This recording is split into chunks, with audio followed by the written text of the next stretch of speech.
Meet George Reynolds, an active member of the Church of Latter-day Saints. George here is married to Mary Ann Toodenham. That's Mary Ann. And soon he'll be getting married again to Amelia Jane Schofield. Ooh. This is how you would think the wedding would have gone down.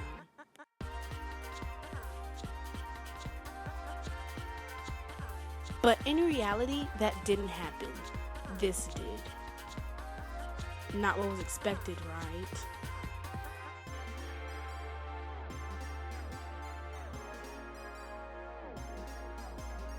This is known as polygamy, the practice of plural marriages, and the case we're focusing on is Reynolds versus the United States, polygamy versus law.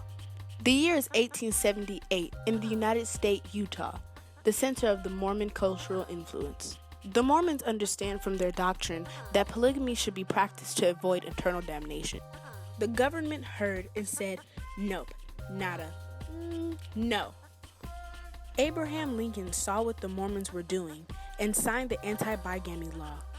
Way before this certain case. Punishment for violating that act was a fine of $500 and a maximum of 5-year imprisonment. You might be saying, $500? That's nothing. But did you know that $500 in 1871 equates to $11,904.76 in 2015 dollars? How did anti-bigamy laws come around? Well, in earlier ecclesiastical courts, bigamy was recognized as an offense. When America became independent, they adopted these laws, but they didn't get much attention. Because the U.S. had issues with obtaining testimony against the Mormons' plural marriages, they instead were charged with bigamous cohabitation.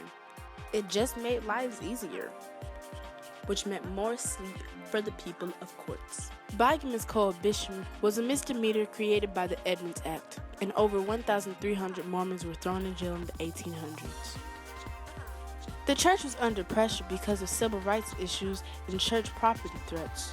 It was so serious that people living in polygamy were denied jury services, like anyone would want to do that anyway. They couldn't vote, and they couldn't run for public office either. Soon the Edmunds Act took over the church. The church noticed that these convictions were hurting them economically and politically. The church finally took heed to the anti-bigamy laws, thus ending the confrontation between the church and the government. Congress passed a final federal anti-bigamy provision in 1892. This provision included the immigration from polygamists, which is still included in the code today. Even Mormons married monogamously in the Church of Latter-day Saints are unable to vote or run for public office, according to Budge versus Tom Carey. Today, polygamists can't get a job without difficulty, and they can't adopt children either. Many people were trying to stop the anti-bigamy law from controlling their marriages. To back the case up, the court said Mormon bigamy and Southern slavery are twin relics of barbarism. Women were held in contempt of court for not testifying against their husbands. Now, Reynolds said his religion requires that he practices polygamy. He went to the Church of Jesus Christ of Latter-day Saints. The religion that worships Jesus Christ is Christianity.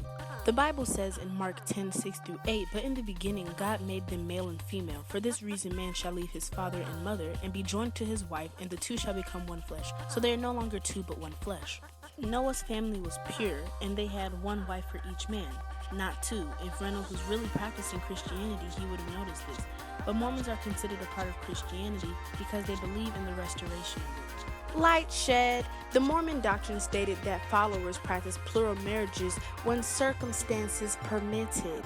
The Supreme Court unanimously ruled that what Reynolds did was not in violation of the First Amendment, what he did was not okay, and it was in guarantee that he was going to go to jail. Now, the U.S. Congress couldn't put a restraint on religious opinions, but they surely could punish actions which were in violation of subversive of good order and social duties. In the end, George Reynolds went to jail for bigamy. The Church of Latter-day Saints could no longer perform polygamous marriages.